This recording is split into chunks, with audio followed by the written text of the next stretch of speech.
అందరికీ నమస్కారం. Media missiles bulletin కి స్వాగతం. తెలంగాణలోని 22A నిషేధిత భూముల జాబితా వ్యవహారంపై రాష్ట్ర ప్రభుత్వం కీలక స్పష్టతనిచ్చింది. ప్రైవేట్ వ్యక్తుల ఆస్తులకు ఎలాంటి ఆటంకం కలిగించాలనే ఉద్దేశం ప్రభుత్వానికి లేదని తెలంగాణ గృహ నిర్మాణ శాఖ మంత్రి పొంగులేటి శ్రీనివాసరెడ్డి స్పష్టం చేశారు. అధికారుల తప్పిదాల కారణంగా కొన్ని ప్రైవేట్ భూములు 22A నిషేధిత జాబితాలోనికి చేరాయని, వాటిని పరిశీలించి న్యాయబద్ధమైన భూములను నిషేధిత జాబితా నుంచి తొలగిస్తామని తెలిపారు. హైదరాబాద్లో సోమవారం నిర్వహించిన మీడియా సమావేశంలో 22A భూములపై మంత్రి పొంగులేటి వివరాలు వెల్లడించారు. హైదరాబాద్, మేడ్చల్, రంగారెడ్డి, సంగారెడ్డి జిల్లాల పరిధిలోని ప్రైవేట్ భూములను 22A జాబితాలో చేర్చాలంటూ 757 ఫిర్యాదులు అందినట్లు తెలిపారు. వీటిలో మేడ్చల్ నుంచి 511, రంగారెడ్డి నుంచి 144, హైదరాబాద్ నుంచి 49, సంగారెడ్డి నుంచి 38 దరఖాస్తులు వచ్చినట్లు వివరించారు. అధికారుల తప్పిదంతోనే సమస్య ఎదురైనట్లు వెల్లడించారు. 22A జాబితాలోనికి కొన్ని ప్రైవేటు భూములు ఎలా వచ్చాయనే అంశంపై సబ్ రిజిస్టర్ స్థాయి నుంచి IG స్థాయి వరకు అధికారులు, అలాగే రెవెన్యూ అధికారులు, కలెక్టర్లతో చర్చించినట్లు మంత్రి పొంగులేటి శ్రీనివాసరెడ్డి తెలిపారు. రాష్ట్రంలోని అంగన్వాడీ టీచర్లు, హెల్పర్లకు రేవంత్ రెడ్డి సర్కార్ భారీ గుడ్ న్యూస్ చెప్పింది. రిటైర్మెంట్ సమయంలో అంగన్వాడీ సిబ్బందికి అందించే సర్వీస్ అండ్ బెనిఫిట్స్ ను రాష్ట్ర ప్రభుత్వం రెట్టింపు చేసింది. దీంతో 65 ఏళ్ల వయసును పూర్తి చేసి రిటైర్ అయ్యే అంగన్వాడీ టీచర్లకు 2 లక్షలు, అంగన్వాడీ హెల్పర్లకు ₹1,00,000 చొప్పున ఆర్థిక ప్రయోజనం అందనుంది. అంతేకాదు 60 ఏళ్లు లేదా అంతకంటే ఎక్కువ వయసు ఉన్న అంగన్వాడీ సిబ్బంది స్వచ్ఛందంగా విధుల నుంచి వైదొలిగే వారికి కూడా ఇవే ప్రయోజనాలు వర్తింపజేయనున్నట్లు సర్కార్ వెల్లడించింది.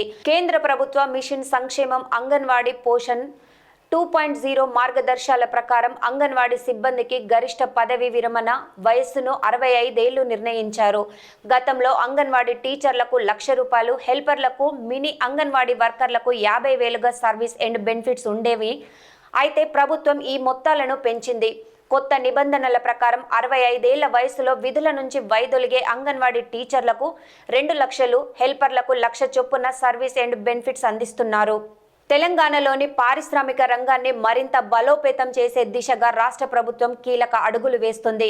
జైరాబాద్లో 3,245 ఎకరాల విస్తీర్ణంలో అభివృద్ధి చేస్తున్న ఇండస్ట్రియల్ స్మార్ట్ సిటీ పనులు 2028 మార్చి నాటికి పూర్తి చేయాలని రాష్ట్ర ప్రభుత్వం లక్ష్యంగా పెట్టుకుందని ఐటీ పరిశ్రమల శాఖ మంత్రి దుద్దిళ్ల శ్రీధర్ బాబు వెల్లడించారు. ఈ పారిశ్రామిక వాడలో భారీగా పెట్టుబడులను ఆకర్షించి వేలాది మందికి ఉద్యోగ, ఉపాధి అవకాశాలు కల్పించేందుకు తమ ప్రభుత్వం చర్యలు చేపడుతుందని వివరించారు. జైరాబాద్ ఇండస్ట్రియల్ స్మార్ట్ సిటీకి సుమారు 15,000 కోట్లు పెట్టుబడులు తీసుకురావాలని లక్ష్యంగా పెట్టుకున్నట్లు మంత్రి దుద్దిళ్ల శ్రీధర్ బాబు పేర్కొన్నారు. ఈ పారిశ్రామిక నగరంలో పూర్తి స్థాయిలో పరిశ్రమలు, కార్యకలాపాలు ప్రారంభమైతే సుమారు 2 లక్షల మందికి ఉపాధి అవకాశాలు లభించే అవకాశం ఉందని మంత్రి తెలిపారు. National industrial corridor development and implementation trust ఆధ్వర్యంలో నిర్వహించిన వీడియో కాన్ఫరెన్స్ లో మంత్రి శ్రీధర్ బాబు పాల్గొన్నారు. కేంద్ర ఆర్థిక మంత్రి నిర్మలా సీతారామన్, కేంద్ర వాణిజ్య పరిశ్రమల మంత్రి పీయూష్ గోయల్ నిర్వహించిన ఈ సమావేశంలో పలు రాష్ట్రాల ముఖ్యమంత్రులు, పరిశ్రమల శాఖ మంత్రులు పాల్గొన్నారు.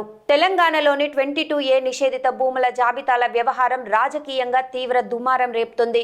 తాజాగా బీఆర్ఎస్ ఎమ్మెల్యే, మాజీ మంత్రి హరీష్ రావు రాష్ట్ర ప్రభుత్వంపై సంచలన ఆరోపణలు చేశారు. ముఖ్యమంత్రి రేవంత్ రెడ్డి ఇల్లు కూడా 22A నిషేధిత జాబితాలో ఉందని హరీష్ రావు ఆరోపించారు. సీఎం ఆస్తి కూడా ఈ జాబితాలోని ఉండటంతో రాష్ట్ర ప్రభుత్వం హడావిడిగా 22A అంశాన్ని పరిష్కరించేందుకు ప్రయత్నాలు చేస్తుందని విమర్శించారు. అయితే ఇది హరీష్ రావు చేసిన ఆరోపణలే కావడం గమనార్హం. తాజాగా మీడియాతో నిర్వహించిన చిట్ చాట్ లో హరీష్ రావు కాంగ్రెస్ ప్రభుత్వంపై తీవ్ర విమర్శలు గుప్పించారు. 22A నిషేధిత జాబితాలో లక్షలాది ఆస్తులను చేర్చారని ఆరోపించిన హరీష్ రావు రిజిస్ట్రేషన్ కోసం ఫీజులు తీసుకున్న తర్వాత భూమిని నిషేధిత జాబితాలో ఉందని చెప్పడం వల్ల ప్రజలు తీవ్ర ఇబ్బందులు పడుతున్నారని పేర్కొన్నారు. సీఎం రేవంత్ రెడ్డి ఇల్లు కూడా నిషేధిత జాబితాలో ఉందని, అందుకే ఈ జాబితా నుంచి తొలగించేందుకు హడావిడి చేస్తున్నారని మండిపడ్డారు. సీఎం పరిస్థితి ఇలా ఉంటే రాష్ట్రంలో ఇంకా సామాన్యుల ప్రజల పరిస్థితి ఏంటని హరీష్ రావు ప్రశ్నించారు. నిషేధిత జాబితాలో ఆస్తులను ఎందుకు చేర్చారో సమగ్ర విచారణ జరపాలని ఆయన డిమాండ్ చేశారు. ఇవండి ఇప్పటి వరకున్న అప్డేట్స్. మరిన్ని అప్డేట్స్తో మళ్ళీ మీ ముందుకు వస్తాను. అంతవరకు చూస్తూ ఉండండి మీడియా మిజైల్స్.